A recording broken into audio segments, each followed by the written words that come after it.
Pues yo en mi TFM quise abordar la recuperación pedagógica del mito hispanoamericano a través de las constelaciones literarias y multimodales. Y para ello, digamos, establecí una serie de ejes vertebradores, como pueden ser, en primer lugar, la educación literaria. ¿Y por qué la educación literaria? Porque yo considero que recibir una buena educación literaria contribuye a la formación de las personas, porque digamos que a través de las lecturas digamos, nos aportan unos valores que nos pueden ayudar en nuestro día a día y también para afrontar situaciones con las que nos podemos encontrar. También es verdad que la educación literaria favorece el desarrollo de la capacidad asociativa interpretativa. Precisamente por esto que acabo de decir. Y es que a lo mejor en una lectura o en un texto somos, digamos, partícipes de una situación que nos podemos encontrar en nuestra vida misma. Y entonces podemos, digamos, entender esto como una enseñanza que nos va a ayudar a superar ese tipo de situaciones. Otro de los aspectos importantes de adquirir una buena educación literaria es que la literatura en el aula debe ser sinónimo de renovación. Es decir, de nada sirve que nosotros como docentes o futuros docentes adiestremos a nuestros alumnos a analizar textos, textos y más textos. Si, por ejemplo, nuestros alumnos no están disfrutando de aquello que, por así decirlo, están analizando o están trabajando. Entonces, ¿con ello qué quiero decir? Pues con esto quiero decir que la educación literaria es importante ya desde los primeros pasos. ¿Por qué? Porque potencian la construcción de ese primer mundo imaginario. ¿Y esto cómo se puede entender? Pues se puede entender porque los adultos somos conscientes del mundo en el que estamos sumergidos, pero en cambio los niños no son conscientes de la realidad que les rodea. Entonces, la introducción de esas primeras lecturas les puede ayudar a entender el mundo en el que viven. Después, quería abordar la situación de la literatura hispanoamericana en el aula. ¿Por qué? Porque me parece bastante preocupante y así lo señalo en mi trabajo, ya que la literatura hispanoamericana normalmente siempre está supeditada a las preferencias literarias del docente. Y esto, digamos, es un error, porque los gustos literarios del docente imposibilitan que su alumnado pueda descubrir lecturas procedentes del otro lado del Atlántico, es decir, otros contextos, conocer otras sociedades. Entonces me parece un error bastante preocupante y alarmante. De hecho, tenemos que ser conscientes de que la literatura hispanoamericana y la literatura española están interconectadas, por así decirlo. Y así lo hago saber en la cita de Gallego Cuñas, que dice: se ha de confeccionar un canon hispánico que atienda los diálogos, las tensiones, los espacios híbridos y también los malentendidos que las vinculan. Un ejemplo que hace referencia a estas palabras es que nosotros, por ejemplo, para conocer la obra de Rubén Darío, El Periquillo Sarmiento, para entenderla, primero tenemos que haber leído El Lazarillo de Tormes. ¿Por qué? Porque son dos obras que emanan de la picaresca española. Entonces, para entender una obra tienes que haber conocido otra. Y no solo ya el hecho de que están relacionadas entre sí, sino también otra, digamos, otra preocupación es que la cultura hispanoamericana actualmente no se encuentra reflejada en los libros de texto, salvo cuando se hace referencia a algunos autores de gran índole, como son el propio Rubén Darío, son Sor Juana Inés de la Cruz, también se hace mención a Gabriel García Márquez, a Pablo Neruda, pero sí que es cierto, porque yo durante la realización de mi trabajo observé algunos manuales de secundaria, y es cierto que se hace mención a autores hispanoamericanos, pero simplemente para atender a un término en concreto. Es decir, no se hace referencia a ninguna obra de esos autores. Y esto, de hecho, esta casuística la refleja perfectamente el currículum de secundaria, ya que, como nos dice la profesora Arantxa Martín Martín, en el currículum de educación secundaria no se tiene constancia de cultura compartida de aquí y allá. Tras haber observado la presencia de literatura hispanoamericana en el aula, me decidí por trabajar sin duda la recuperación de mitos y leyendas náhuatl. ¿Por qué? Porque considero que estos textos, eh, como bien indica la profesora Ruth Bañuls, que además esta cita me encantó para definir este tipo de lecturas, son una visión del pasado que nos ayudan a afrontar el desconocimiento frente a costumbres naturales, creencias religiosas y lenguaje.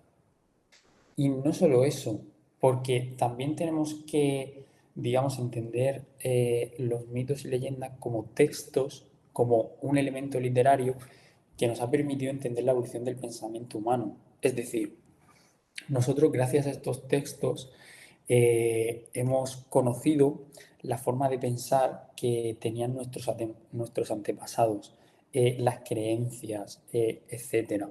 Sobre todo estos textos nos han ayudado a conocer sociedades.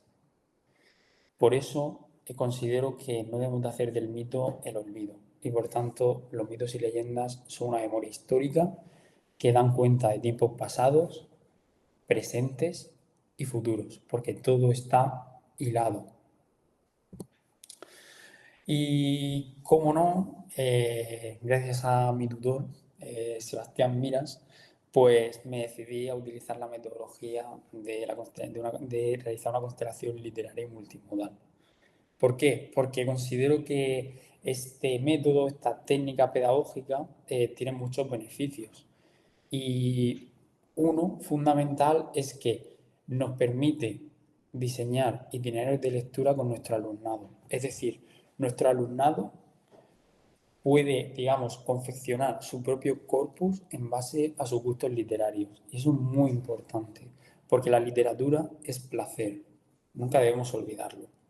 Además, también otro aspecto que hay que destacar de la constelación literaria y multimodal es que se amplía el concepto de comprensión lectora, ya que podemos abordar un mismo elemento temático desde diferentes soportes. Es decir, se puede contar una misma historia, pero tanto utilizando soportes análogos como digitales, etc. Y todo ello, que, ¿en qué repercute en nuestro alumnado también? Pues repercute en que va a hacer utilización de herramientas digitales. Como bien recoge el currículum, el alumnado de secundaria debe formarse y tener una educación digital. Y todo ello, todos estos elementos que he destacado de la constelación literaria multimodal, nos lleva a que nuestro alumnado va, digamos, a construir un camino subjetivo que le va a sumergir en realidades alternativas, llevándole a adquirir así una madurez literaria y lectora. Para trabajar los mitos y leyendas nahuas, opté por La Guerra de los Hermanos, de Margot Glantz. ¿Por qué? Pues principalmente porque me pareció que era una obra que tanto la lectura como las ilustraciones encajaban perfectamente con un alumnado de primero de la ESO, ya que es un perfil de alumno muy responsivo a cualquier estímulo. Y además esta obra nos permite conocer cómo fue la creación del pueblo mexica. ¿Y cómo? Pues a través del enfrentamiento entre dos deidades como son el Sol y la Luna, que básicamente, si lo observamos desde esta perspectiva, podemos ver que el enfrentamiento entre el Sol y la Luna se produce cada día en nuestras vidas. Es lo que llamaríamos el atardecer. Se acaba el día y empieza la noche. Pero no solo me interesaba esta obra para conocer la creación del pueblo mexica, sino que también percibí muy interesante el trabajar la simbología náhuatl. Es decir, cómo la sociedad, cómo la cultura méxica le da mucha importancia al lenguaje simbólico, especialmente un lenguaje simbólico que también nos ayuda a entender la importancia de la religiosidad en este tipo de sociedades, ya que la gente, es decir, los aztecas en este caso, creían que su destino estaba en todo momento en manos de los dioses y todo lo que les sucedía era cosa del destino, era algo que un ser supremo decidía por ellos. ¿Qué quiero conseguir con esta propuesta? Pues primero, que mi alumnado aprenda a elaborar una constelación literaria y multimodal. Segundo, dejar claro la importancia de la lectura para la vida diaria, así como desde una perspectiva más docente, llevar a cabo la activación de esas destrezas básicas de la lengua y literatura castellana, expresión y comprensión oral y escrita, y además, y muy importante, porque hoy en día la sociedad no hace un buen uso de las nuevas tecnologías, concienciar sobre cómo se han de usar las tecnologías. Para ello, elaboré 11 actividades divididas en 7 sesiones.